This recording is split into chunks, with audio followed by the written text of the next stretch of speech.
الحمد لله نحمده ونستعينه ونستغفره ونعوذ بالله من شرور أنفسنا ومن سيئات أعمالنا من يهده الله فلا مضل له ومن يضلل فلا هادي له أشهد أن لا إله إلا الله وحده لا شريك له وأشهد أن محمدا عبده ورسوله لا نبي ولا رسول بعده اللهم علمنا ما ينفعنا وانفعنا بما علمتنا وزدنا علما وتوفيقا وعملا. Kepada jamaah rahimani wa rahimakumullah, kita bersyukur kepada Allah Subhanahu wa taala atas segala limpahan karunia-Nya ya, sehingga di malam Selasa atau Senin malam ini kita masih diberikan kemudahan oleh Allah Subhanahu wa taala untuk melaksanakan amalan-amalan ketaatan ya, setelah kita menunaikan ibadah wajib. Allah mudahkan kita untuk beramal soleh berikutnya. Masih di pembahasan fikih ya, di kitab Fikih Muyasar fi Dhail Kitab wa Sunnah, dan kita masih berada di kitab Thaharah, masih di bab atau kitab Thaharah, yaitu di bab hukum-hukum Thaharah dan juga air. Di dalam bab ini terdiri dari 6 permasalahan ya, 6 permasalahan, dan 5 permasalahan sudah kita baca di pertemuan yang sebelumnya. Maka kita lanjutkan membaca permasalahan yang ke-6. Al-masalah sadisah, permasalahan yang ke-6 terkait dengan hukum-hukum thaharah dan juga air. As'abul adamin wa bahimatil an'am. Permasalahan yang ke-6 adalah hukum air bekas minumnya manusia dan juga binatang ternak. Ini apa hukumnya ketika kita meminum bekas minumnya orang lain atau bekas minumnya hewan? Ini hukumnya bagaimana, hukum airnya? Apakah suci atau tidak? Ya. As-su'ru huwa ma baqiya fil ina'i ba'da syurbi syaribi minhu. As-su'ru ya, yang dimaksud dengan su'ru itu adalah apa yang tersisa yang ada di dalam bejana setelah seseorang meminumnya. Di sini bisa orang, bisa hewan. Ya. Jadi saya ulangi, as-su'ru ya, itu air bekas. Ya. Kalau kita artikan bebas, itu air bekas. Apa yang tersisa yang ada di dalam bejana setelah seseorang meminumnya, maka hukumnya fal adami thahir, maka manusia itu adalah suci. Wa su'ruhu thahir, maka air bekas minumnya juga suci. Jadi kita nggak usah apa Mbak, kalau misalnya minum di tempat yang umum yang misalnya masjid itu ada apa, gelasnya masih buka, atau masih ada sisa airnya di situ kan, kadang sering ya. Ya kita, ya kalau kita mohon maaf kalau nggak risih, tidak apa, pakai air minumnya ditambahin lagi langsung minum, itu hukumnya suci. Ya, karena manusia itu secara asal juga suci, maka air bekas minumnya pun suci. Sawa'un kana musliman au kafiran, baik manusianya itu seorang muslim atau orang kafir, itu secara asal ya manusia itu suci, baik bekas seorang muslim ataupun orang yang kafir. Wa kadzalikal junub wal haid, begitu juga air bekas minumnya seseorang yang sedang junub ataupun perempuan yang haid. Jadi kalau ada seseorang junub ya dia kan nggak suci, tapi kalau minum air bekasnya tetap suci, tidak menjadikan terus jadi oh kamu kan junub, kalau habis minum berarti bekasnya jadi enggak suci, enggak, tetap saja suci. Dan juga begitu juga perempuan yang haid. Ya, perempuan haid itu ya sama, air bekas minumnya juga suci. Wa qad sabata anna Rasulullah sallallahu alaihi wasallam qala, dan sungguh telah tetap ya, dalam sebuah hadis Rasulullah sallallahu alaihi wasallam bersabda, al-mu'minu la yunajjis. Yang sudah kita sampaikan hadis ini bahwasanya seorang mukmin itu tidak akan menjadikan najis. Artinya air bekasnya seorang mukmin, terutama seorang mukmin, ya, itu tidak menajiskan. Ya. Dalil yang lain adalah wa an Aisyah radhiyallahu anha, dari Aisyah radhiyallahu anha. Nah, beliau menceritakan annaha kanat tashrabu minal ina'i wa hiya haid. Nah, ini dalil tentang bahwasanya air bekas minumnya perempuan yang haid itu tetap suci. Bahwasanya Aisyah pernah ya, meminum air di dalam suatu bejana dalam keadaan beliau itu haid. Fa ya'khudhu Rasulullah sallallahu alaihi wasallam, maka Rasulullah sallallahu alaihi wasallam itu mengambil bejana tersebut, mengambil gelasnya Aisyah tadi yang bekas minumnya Aisyah. Perhatikan, fayadhu fahu ala mawdi fiha. Nah, perhatikan ini. Ini termasuk apa namanya? Bentuk Rasulullah itu ya seorang pemimpin negara, ya seorang rasul, seorang pemegang Baitul Mal, tapi beliau itu juga orangnya romantis. Nah, hadisnya ini. Jadi pernah suatu hari itu Aisyah itu minum di satu bejana atau gelas. Nah, kemudian Rasulullah SAW mengambil gelas tersebut dan perhatikan meletakkan bibir beliau tepat di tempat bekas bibirnya Aisyah. Nah, ini berarti menandakan apa? Bekas minumnya perempuan yang haid itu suci, tidak najis. Ya. Kita nggak pernah kebayang Pak sama istri maksudnya Rasul sama seperti itu ya. Itu tanda keromantisan beliau dengan istrinya. Nah, kalau untuk itu, nah itu adalah dalil bahwasanya air bekasnya perempuan haid itu tidaklah najis. Wa qad ajma'a al-ulama'u 'ala taharati as-su'ri ma yukalu lahmuhu min bahimatil an'ami wa ghairiha. Dan para ulama itu telah bersepakat tentang sucinya air bekas minum hewan yang halal dimakan dagingnya. Sucinya air bekas minum hewan yang halal atau dimakan dagingnya dari binatang-binatang ternak ataupun yang selainnya. Jadi seluruh air bekas minumnya hewan yang boleh dimakan itu halal atau maksudnya itu suci. Bekas minumnya kambing misalnya, sapi atau kerbau atau yang selainnya ayam misalnya, maka kalau kita megang airnya itu tidak najis ya. Jadi bekas minumnya hewan yang boleh dimakan dagingnya itu tidak najis. Amma ma la yukallahu.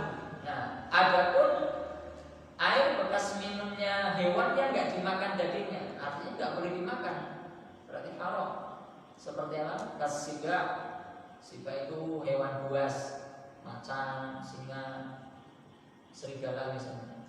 Wal humur itu jamak dari himar, yaitu keledai. Keledai kan nggak boleh dimakan, dagingnya nggak boleh dimakan. Wa ghairiha, dan selainnya, perhatikan fas sahih. Nah, perhatikan di sini kalimat fas sahih itu menunjukkan di situ ada perbedaan pendapat. Ada yang berpendapat air bekas minumnya hewan yang nggak boleh dimakan dagingnya itu nggak suci. Ada yang berpendapat seperti itu. Akan tetapi yang sahihnya, yang benarnya adalah anna su'raha tahir, bahwasanya air bekas minumnya hewan yang nggak boleh dimakan dagingnya, maksudnya berarti hewan-hewan yang haram dimakan, tetap saja suci. Berarti kalau ada serigala atau apa tadi, singa atau macan minum di bejana terus kita ambil airnya itu enggak masalah, itu tidak najis, tetap suci. Wala yu'athiru fil ma', dan tidak berpengaruh pada air tersebut. Wa bi khassatin idza kana al-ma'u katsiran, terlebih lagi jika airnya itu masih banyak. Ya, seperti kemarin kita sudah sampaikan, kadar air banyak berapa Pak? Berapa? 2 kullah, setara berapa? Liter 160 setengah, ya 160-an liter. Terlebih kalau airnya itu banyak, berarti jelas tidak najis. Nah, amma idza kana al-ma'u qalilan, adapun jika airnya itu sedikit, wa taghayyara bisababi syurbiha, dan air tersebut berubah karena sebab ada hewan buas tadi atau hewan yang lain itu tadi meminumnya, fa innahu yanjas, maka air tersebut menjadi najis. Nah, najis. Jadi kalau berarti garis besarnya atau patokannya apa tadi Pak? Berubah sifat airnya. Jadi kalau si airnya itu sedikit dan sampai berubah sifatnya, entah berubah warna, apa namanya kemarin? Bau, rasa dan warna. Nah, itu salah satu itu berubah, maka berarti menjadi najis. Kalau itu airnya sedikit. Tapi kalau airnya banyak, maka tidak berpengaruh. Nah, wa dalil dari, dan dalil hal tersebut adalah al-haditsus sabiq, hadis yang telah berlalu tadi.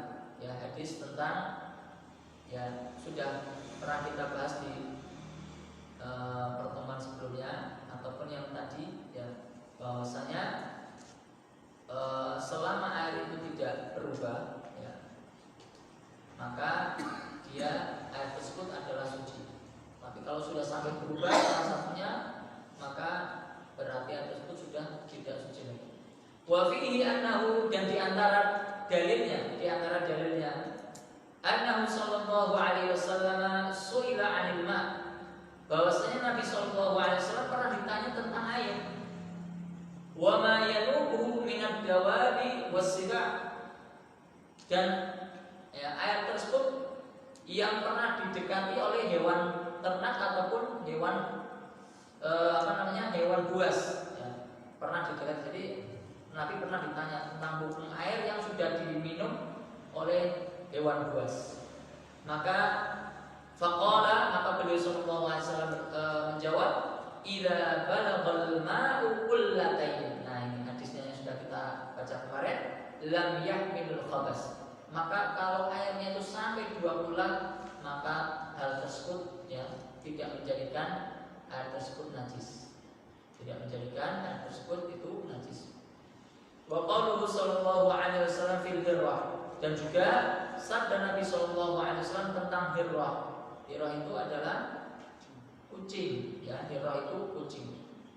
Ya, karena bagaimana sahabat Abu Hurairah, ya, diberi nama Abu Hurairah karena beliau pernah memelihara kucing, ya, sehingga dipanggil bapaknya kucing. Waqad syaribat minal ina, pernah kucing ini minum pada suatu bejana. Maka innaha laysat binajasin, sesungguhnya kucing ini tuh enggak najis. Innama hiya minat tawafina alaikum wa tawafat. Nah, kata Rasulullah SAW, kucing itu seperti orang-orang tawafina, orang-orang yang sedang tawaf. Maksudnya tawafina apa? Kucing kan sering mondar-mandir Pak, keluar masuk rumah, melompat sana melompat sini. Kata Rasulullah, kucing itu seperti orang tawaf, maksudnya muter ke sana kemari, biasa masuk keluar masuk rumah. Nah, jadi kucing tersebut tidak najis, tidak menjadikan najis. Wa li'annahu yashqu at-taharruz minha fil ghalib, karena kita akan merasa berat jika harus bisa berlepas diri dari kucing. Sangat susah sekali. Ya, saya nggak punya kucing, tapi misalnya tetangga punya kucing, kadang keluar masuk rumah. Itu susah sekali untuk menghindari kucing, itu susah. Ya, kadang kucing-kucing liar juga banyak. Ya, jadi secara umum kita itu merasa susah untuk bisa menghindari kucing. Makanya kata Rasulullah, dia itu seperti tawafin, orang-orang yang tua, artinya mondar-mandir. Ya. Falau kunna binajasah su'riya, seandainya kita katakan bahwasanya air bekas minumnya kucing itu najis, wa wujubu ghuslil asya, dan wajibnya kita mencuci segala sesuatu yang terkena kucing tadi, lakana fi dzalika masyaqqah, maka di dalamnya ada masyaqqah. Masyaqqah itu sesuatu yang berat. Kita merasa berat kalau ada kucing nempel atau di mana terus kita harus dicuci, ya itu pasti berat karena kucing itu tadi sering bolak-balik keluar masuk rumah. Wa hiya marfu'atun an hadhil ummah. Nah, perhatikan, maka di sini sesuatu yang masyaqqah, yang memberatkan umat itu sudah diangkat. Ya, maka ini termasuk kenikmatan ya dari Allah Subhanahu wa taala terhadap umat ini, yaitu kita, umatnya Nabi Muhammad SAW. Jadi setiap yang masyaqqah, yang memberatkan itu sudah diangkat. Jadi diberi uzur. Nah, sekarang ada pengecualian, Pak. Amma su'ril qalbi fa innahu najasun. Adapun kalau air bekas minumnya anjing, nah ini pengecualian. Fa innahu najas. Maka sesungguhnya air bekas minumnya anjing itu adalah najis. Wa kadzalikal khanazir, begitu juga air bekasnya khanazir. Khanazir jamak dari khinzir, yaitu babi. Ya, babi.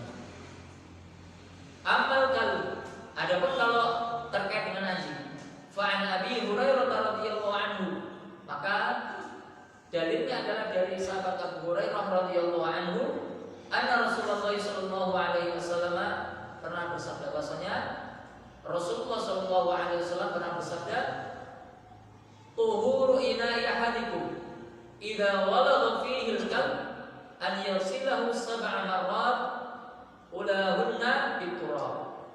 Sucinya bejana salah seorang di antara kalian. Sucinya bejana salah seorang di antara kalian apabila walagha. Ya, walagha di sini adalah anjing itu kalau minum pakai apa?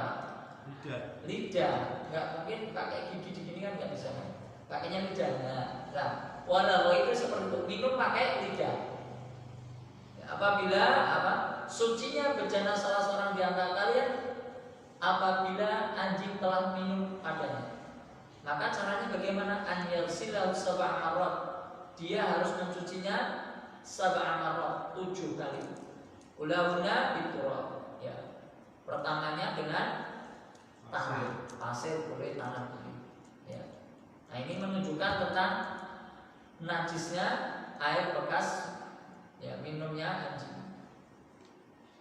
Wa amal khinzir, adapun khinzir yaitu babi, fal najasatuhu wa khabasuhu wa qadaratuhu. Maka kalau babi itu semuanya najis, semuanya, kotorannya yang najis, air liurnya apalagi najis, semuanya dari babi itu najis. Adapun kalau anjing tadi yang najis apa enggak? Liurnya atau bekas lidahnya, itu yang najis. Kalau kulitnya, bulunya enggak najis. Ya. Allah Ta'ala, dalilnya adalah firman Allah Ta'ala, fa innahu rijsun. Yang berkata atau ya Allah Subhanahu wa taala menyebutkan tentang khinzir, fa innahu rijsun, maka sesungguhnya babi itu adalah najis. Ya. Alhamdulillah, ini pembahasan terkait dengan hukum-hukum toharoh dan juga air. Ya. Di bab yang pertama ini tentang hukum-hukum toharoh dan juga air yang terdiri dari 6 permasalahan dan kita sudah menyelesaikannya. Alhamdulillah. Sampai di sini Pak untuk bab pertama ini. Ada yang masih bingung atau sudah jelas semua? Bulu ya. Jadi tadi kan memang untuk anjing itu air liur. Najisnya najis besar. Nah, karena air liur, anjing itu kan suka jilat. Jadi bahkan bulunya juga dijilat. Iya. Jadi tadi dijelaskan bahwa bulunya ada najis. Tapi kan dia jilat. Kucur tubuhnya dijilat. najisnya. Nah, berarti tapi ya betul. Secara asal bulunya kan nggak najis. Nah, jadi najis ketika dijilati oleh anjingnya tersendiri gitu. Jadi pembahasan sini adalah bahwasanya hukum asal ya kalau bulu atau kulitnya itu nggak najis. Tapi ketika kita ketahui bahwasanya anjing tersebut memang sudah menjilati dan kita lihat sendiri, maka berarti kita nggak boleh nyentuh. Kalau nyentuh ya berarti harus dicuci. Sama saja kita menyentuh benda yang najis tadi. Ya, jadi asalnya itu bulunya anjing yang najis jadi najis ketika dijilati oleh anjingnya itu tersendiri. Kalau bulunya itu kan sudah lama. Gimana? Ketika dijilati, kan selisihnya lama sudah hari. Berarti kan sudah kering. Gimana? Nah ini masalah itu kan benda apa Pak ya? Sesuatu yang agak samar Pak ya. Ini sudah kering apa belum kan kadang ya. Intinya kalau najis itu Pak, kalau dia sudah hilang zatnya, misalnya liurnya sudah mengering, sudah hilang, basahnya hilang, insya Allah itu sudah nggak najis lagi Pak. Insya Allah nggak najis lagi. Tapi kan kita nggak tahu Pak, itu sudah dijilat lagi atau enggak, kan kita nggak tahu, kita nggak bisa monitor terus. Ya memang amannya ya jangan memelihara. Dan ada ancaman tersendiri Pak terkait memelihara anjing. Yang pertama adalah salah satu rumah yang tidak akan dimasuki oleh malaikat rahmat itu adalah ada dua. Salah satunya adalah memelihara anjing. Itu salah satu. Rumah tersebut tidak akan dimasuki oleh malaikat rahmat. Dan yang kedua Pak, ini yang lebih ngeri lagi. Dia setiap harinya akan dikurangi pahalanya 1 kilo. Setiap hari. Ngeri, bayangkan pahala kita belum tahu berapa. 1 kilo itu kata Rasulullah seperti gunung Uhud. Berarti gede pahala yang diambil. Dan padahal pahala kita juga nggak tahu sebesar apa, nggak tahu. Dan itu dikurangi terus setiap hari 1 kilo. Itu ancaman bagi orang yang memelihara. Tapi kalau zaman dulu kan anjing untuk keamanan, ya, nah itu beda. Nah tinggal nih apa tujuannya apa dulu? Kalau memang itu dibutuhkan untuk keamanan, benar-benar dibutuhkan, nah, insya Allah beda ya. Tapi kalau sekedar apa Pak? Ya hobi atau malah ternak misalnya, atau bahkan dijual beli, nah itu kena ancaman. Maka ya selamatnya jangan memelihara. Baik. Memang nggak bisa kalau anjing memang pekerjaannya gitu. Bahkan dia muter terus itu kulit dia cari ekornya, dari cari ekornya itu untuk jilat itu sekujur jilat. Berhenti jilat lagi. Iya, ya memang seperti itu. Maka memang ya asalnya baiknya ya janganlah. Nggak usah, kalau nggak butuh yang darurat mending tidak usah ya, karena itu ada hadis yang menyebutkan tentang hal tersebut. Tadi dikatakan kalau ayat itu jumlahnya banyak, atasnya berulang. Kalau berulang tadi dijilat anjing. Kalau 20 tadi di ya tadi dijilat apa minum bekas minum anjing tadi. Dari beranda. Nah, jilanya gimana? Contohnya gimana Pak? Kan anjing minum dari Misalnya di pola gitu ya, terus dijilat. Ya, kalau dari keumuman hadis ini, selama ayat tersebut itu sampai mencapai 20 maka nggak akan ada yang menajiskan. Ini kayak gitu. Ini dohir ayatnya apa? Dohir hadisnya Pak. Karena dia sudah jelas lebih dominannya jauh lebih. Kecuali sampai misalnya kayak air di sumur kemasukan bangkai, ya meskipun jelas lebih dari 20, cuma kan sudah berubah Pak. Nah, salah satu dari 3 sifat. Mata Pak. Jadi untuk memahami ini kaidahnya tadi 3 sifat tadi. Selama 3 sifatnya masih terjaga, terlebih ayatnya itu sampai 20, insya Allah tidak akan menajiskan insya Allah. Tapi meskipun lebih dari 20, kalau sampai berubah dari 3 sifatnya ya jelas najis. Ya. Makanya kalau ada bangkai ayam masuk sumur ya harus disedot semua dulu Pak. Disedot sampai habis, sampai hilang baunya. Zaman dulu sumurnya karena tikus ya. Nah, tikus, ayam biasanya saya pernah tahu dulu ayam biasanya masuk. Cetak jam merah. Tikus, kucing. Oke, baik. Jerat Beberapa minggu yang lalu pernah lihat videonya, lihat foto gambarnya juga. Ini ya, ini benar apa tidaknya, tapi ya saya bilang ya benar lah, enggak kitanya masalah ikat pinggang, dompet, tas itu sekarang sudah diproduksi dengan kulit babi. Nah, yang saya tanyakan itu di sini ada pendapat beberapa ulama yang mengatakan bahwa kalau sudah dimasak dan sudah berbentuk lain dan tidak dikonsumsi itu tidak haram, Mbak. Babi seluruhnya haram, bagus.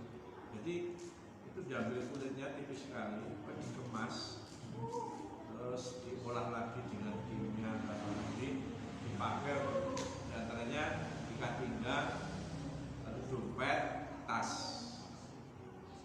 Nah, yang jadi permasalahan itu bukan masalah sepatu kita pakai dompetnya, tapi dikatakan dengan apa namanya pendapatnya yaitu itu halal, boleh, tidak dimakan. Ini kan ya, saya bilang rusak umat. Nah, ini kan, nah ini menurut kalau saya pribadi ya haram gitu aja, segan gitu kan. Jadi kita harus hati-hati karena sekarang kan bahkan sekarang sudah ada lagi dibuat tuh campuran rambak. Rambak? Ya, rambak babi. Jadi itu diambil kulitnya tipis sekali.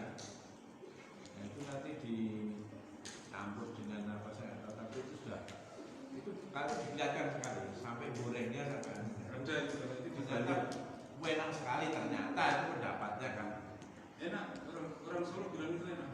Nah, jadi itu salah satu yang jelas kalau dimakan ya hati-hati, tapi yang dompet ini ya kalau saya cuman ini kan sifatnya warning buat jamaah yang di masjid ini ya. Jadi prinsipnya gini, maaf, bukan sok-sokan, bukan. Barang yang murah bagus itu kita berhati-hati, itu aja. Barang murah berkualitas bagus itu harus hati-hati. Yang minimal itu barang ilegal, selundupan atau curian atau mungkin hasil apa. Yang terakhir yaitu dari bahan-bahannya. Ya, kalau ada beberapa pendapat ulama, selamat kita cari selamat saja. Selamatnya adalah keluar dari persilangan pendapat. Jadi nggak usah, itu selamatnya. Jadi mending nggak usah. Kalau kita tahu, kalau kita nggak tahu beda lagi nanti. Kan kita nggak tahu. Tapi kalau kita tahu, entah itu ada berpendapat halal atau haram, kita keluar dari perbedaan mereka. Keluarnya artinya apa? Ya kita nggak usah ikut menggunakan. Udah itu yang lebih selamat. Ini makanan ada. Jadi dikatakan bahwa semua produk mie instan yang pakai bumbu, contohnya mie sedap gitu aja ya kan, banyak merek itu. Nah, sausnya itu atau kecapnya ada minyaknya itu ternyata dibuat dari tulang babi. Jadi itu diperengkan, diolah, terus di blender. Tahu sendiri blendernya ya mungkin besarnya satu ruangan ini sampai hancur. Nah, bumbunya itu dipakai, diolah, dimakan, itu betul-betul dipakai istilahnya minyak apa, bumbunya itu yang ada minyaknya itu kan ada, pasti ada itu dari nah ini kan di situ hanya diimbau bahwa hati-hati mengkonsumsi itu karena sekarang halal bisa dibeli. Jadi seperti itu. Nah, saya pikir gini, kalau yang medsos yang menyiarkan seperti itu, kalau itu fitnah pasti sudah ditangkap kan? Dan itu sudah diberhentikan karena ternyata jadi apa namanya, jadi yang sekarang sudah berubah dan itu ternyata cuma ada di Indonesia. Itu loh, hebatnya di situ. Di negara itu tidak. Jadi kalau pengalaman saya begini ya, saya lihat orang asing itu jualan itu minyak habis buat goreng dibuang ganti baru. Ini minyak halal, kemudian goreng ikan itu ya, selesai buang goreng lagi dia pakai minyak baru lagi. Tapi kita sampai kan sampai hitam ya, jual-jual di mana itu lah. Nah ini cuma kalau saya bilang cuma hanya sebagai perbandingan saja, tingkat higienisnya mereka lebih hati-hati tadi, kita tuh nggak hati-hati. Nah itu saja. Oke. Oke. Masih ada waktu? Bisa sampai masih ada. Kita lanjutkan ya. Anda yang bertanya? Oh, ini terima kasih. Jadi dalam kehidupan sehari-hari itu di lingkup tetangga kan ada yang non muslim tak? Macam kok mereka itu suka berbagi makanan. Sedangkan mereka itu kalau kita masakan bejana yang dipakai itu kan harus dicuci 7 kali setidaknya kalau umat muslim. Nah oleh non muslim itu dia masaknya pakai itu padahal dia suka babi. Nah seperti itu bagaimana makanan yang harus dia berikan ke saya itu hukumnya gimana? Ya. Makannya itu ya. Halal atau tidak gitu? Ya.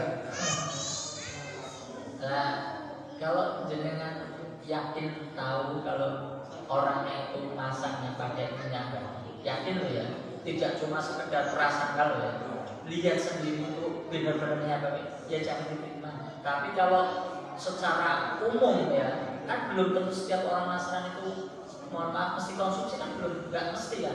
Jadi kita jangan mohon maaf, kita jangan kedepankan berprasangka dulu meskipun dia seorang non muslim ya. Secara dohirnya orangnya ya benar, rata-rata orang non kan suka makan gitu, tapi kan nggak semua. Nah kita pastikan dulu kalau kita bisa tanya apa maksudnya pakai ini apa misalnya, bisa ya moli misalnya kita sebutkan, oh iya tidak apa-apa diterima, tidak masalah. Masakan mereka nggak masalah, halal kita makan. Nah, kecuali kalau kita masuk alatnya alat, ya alat tidak masalah selama memang nggak ada hubungan dengan babinya ya. Kalau nggak masalah, bejana mereka itu halal boleh dipakai. Nanti setelah ini, nah ini bab tentang bejana Pak Insya Allah akan dibahas tentang bejana hukumnya bagaimana ini. Apakah bejananya orang kafir boleh nggak dipakai? Nah ini Insya Allah kita akan baca. Nanti nih, kita Jadi saya tidak tentang romantisme Rasulullah. Rasulullah minum dari bekasnya istri, gelasnya suci kan? Boleh. Tadi Ustaz bilang untuk kita di dispenser ini kan sering ya ada di apalagi gelas plastik. Kalau saya lebih higien memang gelas yang gelas. Kalau gelas plastik itu memang kadang-kadang malah ada bekasnya. Kadang-kadang ada sisa dikit. Orang kita belum minum air tidak pernah menghabiskan. Mesti ada sisa 0, atau berapa sisa sedikit pasti. Seringnya kebanyakan berapa. Nggak dibuang atau kadang-kadang lupa nyuci. Seringnya lupa nyuci. Padahal ini sudah dikasih sama Mas Eko sudah dikasih bisa. Tolong dicuci kembali gede. Tapi orang-orang sering ada bekasnya itu. Nah, gandeng kemarin ini beda dengan Rasulullah ya. Apalagi orang lain. Apalagi kemarin itu orang-orang dibikin ketakutan semua tentang bekasnya kalau 2 tahun yang lalu COVID itu. Wah, kalau melewati sampai itu tidak bisa kan gitu. Saking takutnya kan gitu. Jadi apalagi gelas di sini. Kita nggak tahu sisanya siapa. Benar, paling lama ya buang baik, cuci sih. Kalau tadi kan tidak apa-apa. Ya, ini termasuk bersih. Soalnya apalagi yang minum di sini mesti orang muslim. Nggak mungkin asal minum di sini gitu. Tapi kan, ya umumnya akhirnya kan bahasa saya jemput ya gila nih kan gitu. Bahasa saya gitu. Soalnya bekasnya orang. Mungkin kalau bekas istri saya sering satu bejana dengan istri, kopi itu saya bikin satu bejana dengan istri tiap hari. Jadi satu gelas itu berdua. Apalagi kalau porongnya gede itu sampai saya. Tapi kalau dengan kakaknya udah beda saya. Tapi kalau istri nggak apa-apa saya. Itu. Nah, kita lanjutkan, masih ada kurang lebih hampir 10 menit, masih cukup untuk bahas satu permasalahan. Bismillah, kita masuk ke bab yang kedua, al-bab tsani fil aniyah. Bab yang kedua adalah tentang aniyah. Aniyah itu artinya adalah bejana. Bab tentang bejana. Wa fihi 'iddatul masail. Di dalamnya ada beberapa permasalahan. Al-aniyatu hiyal aw'iyatul lati yuhfadu fiha al-ma' wa ghairuhu. Yang namanya aniyah, bejana, itu adalah wadah tempat menyimpan air atau selainnya. Jadi yang namanya aniyah itu bukan berarti harus gelas, boleh mangkok, boleh baskom dan selainnya. Bejana, secara umum bejana, baik bentuknya gelas, mangkok, baskom atau yang selainnya. Itu adalah aniyah. Sawaun kanat minal hadid, baik bejana tersebut dari hadid itu besi, au min ghairihi, atau yang selainnya, kaca atau plastik, ya, atau aluminium misalnya. Wal aslu fiha al-ibahah. Secara asal seluruh bejana itu hukumnya ibahah, boleh atau mubah secara umum. Liqaulihi ta'ala, berdasarkan firman Allah Ta'ala, huwallazi khalaqa lakum ma fil ardi jami'a. Perhatikan, dialah Allah yang telah menciptakan untuk kalian apa yang ada di bumi seluruhnya. Nah, ini berarti menunjukkan bolehnya kita menggunakannya. Seluruh bejana apapun bahan untuk membuatnya itu secara asal itu boleh. Secara asal boleh. Nanti akan ada pengecualiannya. Jadi sebagai mukadimah bahwasanya bejana apapun bahan untuk membuatnya hukumnya adalah boleh menggunakan. Al-mas'alatul ula. Sekarang kita masuk ke permasalahan yang pertama. Isti'malu aniyatid dhahab wal fiddah wa ghairihima fi thaharah. Nah, apa hukum menggunakan bejana yang terbuat dari emas dan perak untuk bersuci? Ya, seperti yang sudah saya sampaikan, bahwasanya kalau orang-orang dulu zaman Rasul itu kalau bersuci menggunakannya bejana, baskom. Tidak ada keran ketika itu, nggak ada sanyo, nggak ada. Pakainya yang baskom itu, semacam bejana besar. Nah, apa hukumnya ketika kita bersuci menggunakan bejana yang terbuat dari emas ataupun perak? Nah, hukumnya apa? Yajuzu isti'mal jami'il awani. Bolehnya menggunakan seluruh bejana. Fil akli wa syurbi, untuk makan ataupun untuk minum. Wasail isti'mal, dan seluruh penggunaannya. Jadi kalimat pertama ini menunjukkan bahwasanya hukum menggunakan seluruh bejana itu boleh untuk makan, untuk minum dan untuk yang selainnya secara asalnya. Idza kana tahiran mubah. Jika memang kalau memang bendanya itu memang benda yang tahir, yang suci dan mubah. Ya. Tahir itu maksudnya bahannya bukan terbuat dari kayak tadi, misalnya kulit tadi misalnya. Mubah, boleh itu berarti apa artinya? Bukan barang curian. Nah, ya, kalau pakai bejana dari barang curian boleh atau tidak? Nah, maka di sini mubah, harus benda yang mubah, bukan benda yang haram kepemilikannya. Ya. Walau kanat saminah, walaupun bejana tersebut harganya mahal, ya, harganya mahal. Kalau bejana kita ya semahal-mahal paling berapa harganya. Tapi kalau orang-orang dulu, orang-orang kerajaan itu biasa, gelas dari emas, piringnya dari emas, sendoknya dari emas, ya. Ya, karena kehidupan mereka memang seperti itu, dia suka berpegang-pegang. Sampai minum aja pakainya gelas emas, piring emas, sendok emas. Ya, giginya lapis emas misalnya. Ya. Nah, libaqaiha 'ala al-asli wa libahah. Secara asal tetap saja boleh. Seluruh bejana untuk apapun boleh. Nah, ini pengecualiannya, Pak. Ma'ada aniyatul dhahab wal fiddah. Kecuali bejana yang terbuat dari emas ataupun perak untuk makan dan minum itu enggak boleh. Nah, ini pengecualiannya di sini. Seluruh bejana ini secara asalnya itu boleh, dari apapun boleh, penggunanya untuk apapun boleh. Tapi khusus ini pengecualian. Khusus bejana yang terbuat dari emas dan perak, fa innahu yahrumu al-aqlu wa syurbu fihi ma khassa. Nah, terkhusus untuk makan dan minum, maka tidak boleh menggunakan bejana terbuat dari emas dan perak. Ya, nah inilah memang kebiasaannya orang-orang terdahulu, ya, orang-orang kerajaan Romawi. Ya, mereka suka bermegang-megangan. Ya, yang bisa menghentikan kemegahan mereka apa? Ketika mulut mereka sudah disumpal dengan tanah. Ya, dalam sebuah hadis disebutkan, "Lau anna libni Adam wadiyan min dhahab." Seandainya seorang manusia itu memiliki satu lembah emas, ahabba an yakuna lahu wadiyan, maka dia ingin lembah yang kedua. Ya, itu tabiatnya manusia memang seperti itu. Sudah punya satu lembah emas, pengen lagi satu lembah emas lagi.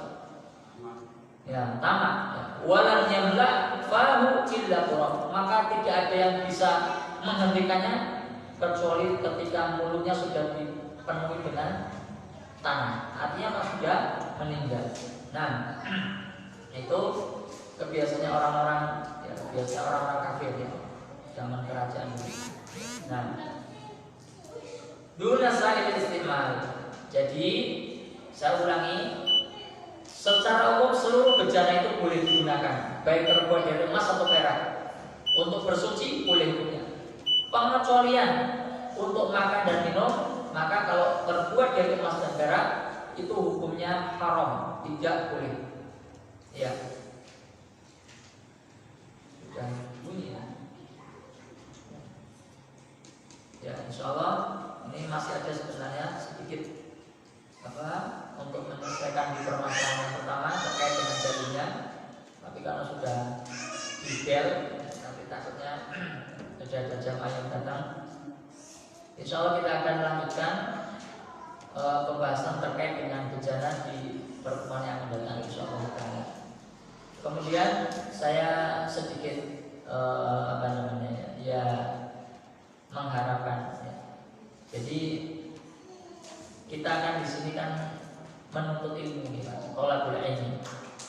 Ya, kata Imam Syafi'i rahimahullah taala, al-ilmu kas-sayd. Ilmu itu seperti binatang buruan. Wal kitabatu qaidun. Dan tulisan itu adalah pengikatnya. Qayyid suyudaka bihablil warid. Maka ikatlah binatang buruan tersebut dengan apa? Tali yang kuat. Ya, jadi kalau bisa Pak, ya saya mohon maaf, kalau bisa ya entah mau pakai HP atau pakai catatan, kalau bisa ketika hadir di majelis semua Bapak menulis, ilmunya ditulis supaya apa? Tidak lupa. Ya, supaya tidak lupa. Karena kita ya wajar dan banyak aktivitas, dan nanti di rumah bisa dibaca lagi. Kalau belum paham besoknya ditanyakan seperti itu. Ya, jadi kalau bisa ketika pelajaran ditulis, mau pakai media apapun boleh, HP boleh, pensil atau pulpen boleh. Ya, ini hanya himbauan atau ajakan saja. Baik, barakallahu, mungkin ini yang bisa saya sampaikan. Kurang lebih mohon maaf. Subhanallahumma rabbana wa bihamdika asyhadu an la ilaha illa anta astaghfiruka wa atubu ilaik. Assalamualaikum warahmatullahi wabarakatuh.